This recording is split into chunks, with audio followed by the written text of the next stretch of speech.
Hello दोस्तों, नमस्कार। स्वागत है आप सभी का एग्जाम धुन में।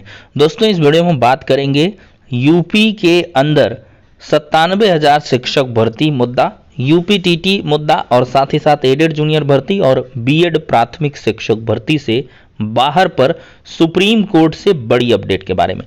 तो दोस्तों, सारी अपडेट्स को एक साथ डिस्कस करेंगे, लेकिन इसके पहले जो हमारे छात्र बीएड एंट्रेंस एग्जाम 2022 की प्रिपरेशन कर रहे हैं उनके लिए एक छोटी सी इंफॉर्मेशन। आज हम बात करेंगे यूपी बीएड एंट्रेंस एग्जाम 2022 की बेस्ट बुक के बारे में, जो है चक्षु पब्लिकेशन की। दोस्तों, अगर इस पुस्तक की हम खास बात करें तो इस पुस्तक में 3900 से अधिक बहुविकल्पीय प्रश्न व्याख्या सहित दिए गए हैं। 5 साल के previous year solved model paper हैं और साथ ही साथ 15 प्रैक्टिस सेट प्रोवाइड किए गए हैं। दोस्तों, ये पुस्तक आप सैंपल के रूप में देख सकते हैं। बहुत सारे इंपॉर्टेंट क्वेश्चन और फिर इसके बाद इनका प्रॉपर एक्सप्लेनेशन इस पुस्तक में दिया गया है।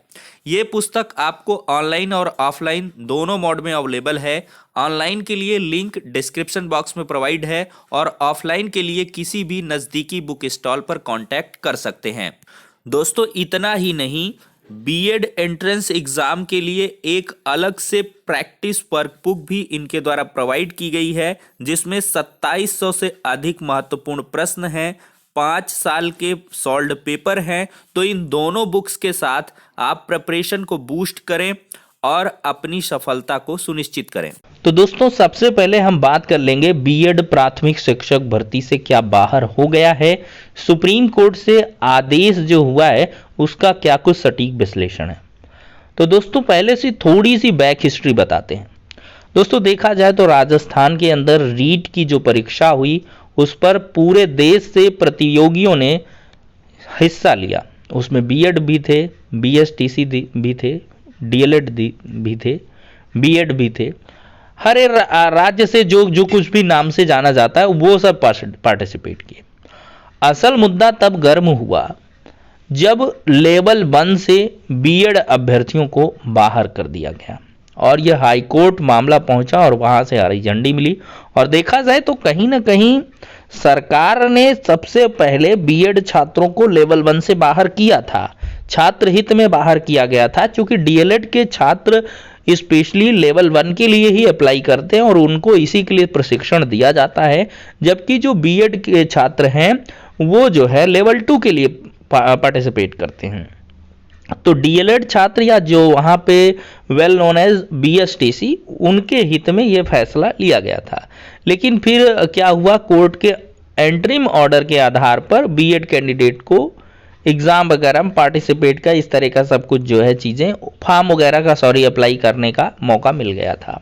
फिर एंड वक्त पर जो ऑर्डर आया उसमें बीएड छात्रों के रिजल्ट पर रोक लग गई और फाइनली उनको डिक्लेयर किया गया कि इनवैलिड हैं ये बीएड कैंडिडेट, और एनसीटी की गाइडलाइंस भी रद्द की गई। अब एनसीटी की भाई गाइडलाइंस रद्द हो गई तो मतलब पूरे देश में ये इफेक्टिव हो गया। भाई, कोर्ट का कोई भी डिसीजन हो, सिंगल बेंच का हो, डिवीजन बेंच का हो, अगर उसने अधिसूचना को रद्द कर दिया तो इसका मतलब हो जाता है वो सीधे से प्रभावी होगा पूरे देश में। तो इसको लेकर सुप्रीम कोर्ट में याचिका फाइल हुई और आज उसकी सुनवाई भी थी। तो ऐसे में देखा जाए तो आज की डेट में बीएड छात्रों को कोई राहत दिखाई नहीं पड़ी है।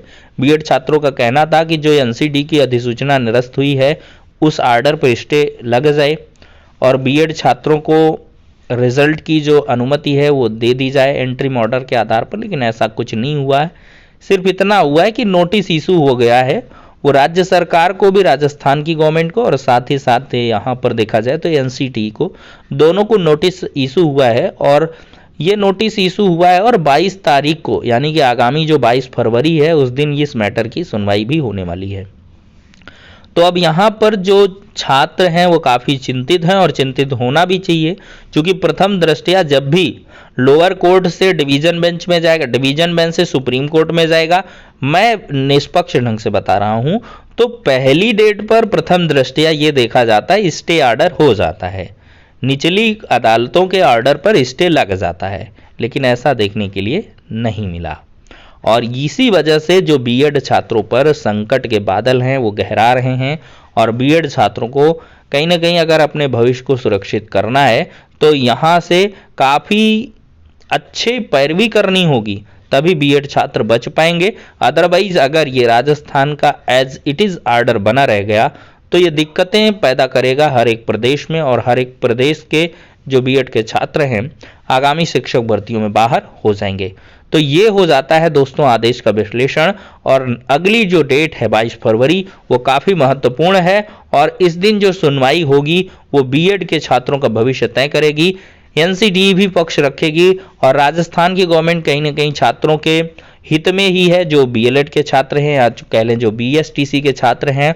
तो बीएलएड का या जो डीएलएड का मुद्दा है वो कहीं ना कहीं राजस्थान की गवर्नमेंट खुद सपोर्ट में है, तो इस वजह से भी दिक्कतें हैं। कहीं ना कहीं बीएड का पक्ष काफ़ी कमज़ोर है, इस पर ध्यान बीएड छात्रों को देना चाहिए।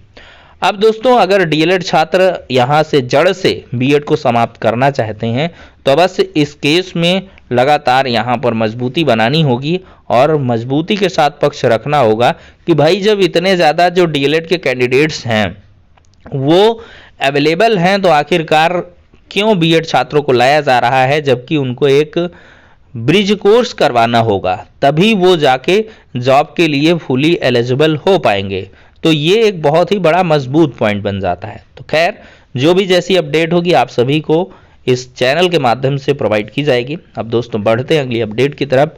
दोस्तों चुनाव का गर्म मुद्दा है, तो इसी बीच 97,000 शिक्षक भर्ती का भी मुद्दा गर्म हो रहा है। कई घोषणा पत्रों में 97,000 शिक्षक भर्ती का और कई प्रेस कॉन्फ्रेंसेस के माध्यम से जो भी विपक्षी पार्टियां हैं वो लगातार शिक्षक भर्तियों का मुद्दा उठाती हुई नजर आ रही हैं, और इसी बीच देखा जाए तो जो डीएलएड के छात्र हैं वो सक्रिय हो गए हैं। यहाँ पर देख सकते हैं दोस्तों students protest, students as well as farmers have constantly expressed their discontent with the Yogi Adityanath led BJP government in UP through slogans, posters, even memes on the social media platform। देख सकते हैं 97,000 शिक्षक भर्ती। Rajat Singh from Prayagraj who is president of an informal students union in UP said that they have taken to social media to raise their demands including teachers recruitment in vacant positions through creative means। तो यहाँ पर 97,000 शिक्षक भर्ती का मुद्दा विभिन्न समाचार पत्रों के माध्यम से द वायर की तरफ से यहाँ पर उठाया गया है। साथ ही साथ यहाँ पर रजत सिंह डीएलएड का कहना है सीखना अप स्ट्रीम की तरह है, आगे बढ़ने के लिए नहीं वापस छोड़ने के लिए। चीनी कहावत है 97,000 शिक्षक भर्ती नहीं तो वोट नहीं, और इस प्रकार से भर्ती नहीं तो वोट नहीं मांग पत्र है 97,000 शिक्षक भर्ती का, विज्ञापन जारी करें। ये बैनर काफ़ी ज़्यादा अट्रैक्टिव है, और यहाँ पर देख सकते हैं ये क्रिएटिव तरीका कहा जाएगा प्रोटेस्ट का।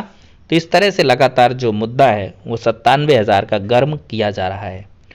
दोस्तों इतना तो कंफर्म है कि कोई भी सरकार बने शिक्षक भर्तियों की बहार आनी तय है उत्तर प्रदेश के अंदर, तो इस वजह से आप लोग लगातार सुपर टेट की प्रिपरेशन करते रहें। अब दोस्तों हम बात करेंगे यूपीटीटी कितने प्रश्नों पर मिल सकते हैं कॉमन अंक। तो यहाँ पर दोस्तों देखा जाए तो पीएनपी ने विषय विशेषज्ञों के माध्यम से जो मुद्दे हैं उनको सॉल्व करना स्टार्ट किया है। प्राइमरी में कुल 54 और उच्च प्राथमिक में 44 प्रश्नों पर आपत्तियाँ, तो कुल 98 प्रश्नों पर आपत्तियाँ हैं। लेकिन देखा जाए तो यूपीटीटी में 4 प्रश्नों पर कॉमन अंक की जो सुगबुगाहट है वो नज़र आ रही है, और जूनियर में 2 प्रश्नों पर। तो कुल मिलाकर प्राइमरी के 4 और जूनियर में 2, इन पर पीएनपी सहमति बना सकती है। तो ऐसे 6 प्रश्नों पर आपको कॉमन अंक मिल सकते हैं, और कॉमन अंक ऐसा नहीं मिलेगा कि 4 में से कोई भी आपने गोला किया तो कॉमन मिलेगा। कोई 2 विकल्प में से अगर एक आपने किया है तो आपको राहत मिलनी तय है। तो अगर 1, 2, 3 नंबर से आप रह रहे हैं तो उम्मीद मत छोड़िए।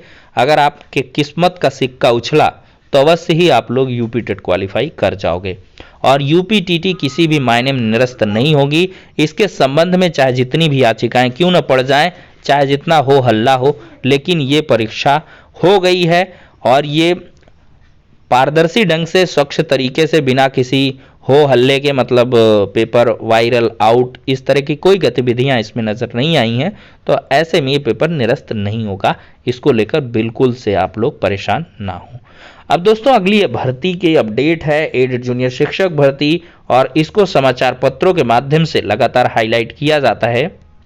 देख सकते हैं परिणाम जारी होने के बाद ठप पड़ी जूनियर शिक्षक भर्ती, और यहाँ पर देखा जाए तो यहाँ पर पीएनपी सचिव साहब परीक्षा परिणाम को भेज नहीं रहे हैं और शिक्षा निदेशालय कह रहा हमको मिल नहीं रहा है। तो ऐसे में छात्रों को चाहिए कि वो फिर से पीएनपी में लगातार प्रयास करें, रिजल्ट को भिजवाएं, अन्यथा ये भर्ती चुनाव का मुद्दा तो बन ही चुकी है, इस पर पूरी तरीके से ठंडा पानी फिर चुका है। तो ये शिक्षक भर्ती अटक चुकी है और छात्रों ने अगर लगातार प्रयास नहीं किया तो ये मुद्दा और भी दब जाएगा। जो समाचार पत्रों में कभी आपको अपडेट देखने के लिए मिल जाती हैं, इनका कोई वजूद नहीं निकल के आएगा अगर आप अपना व्यक्तिगत प्रयास इसमें नहीं झोंकेंगे। अगर आप अच्छे खासे मार्क्स ले आ रहे हैं तो अवश्य ही इस मुद्दे को आपको हाईलाइट करना चाहिए। तो फिलहाल के लिए दोस्तों इस वीडियो में इतना ही, नेक्स्ट में मिलते हैं।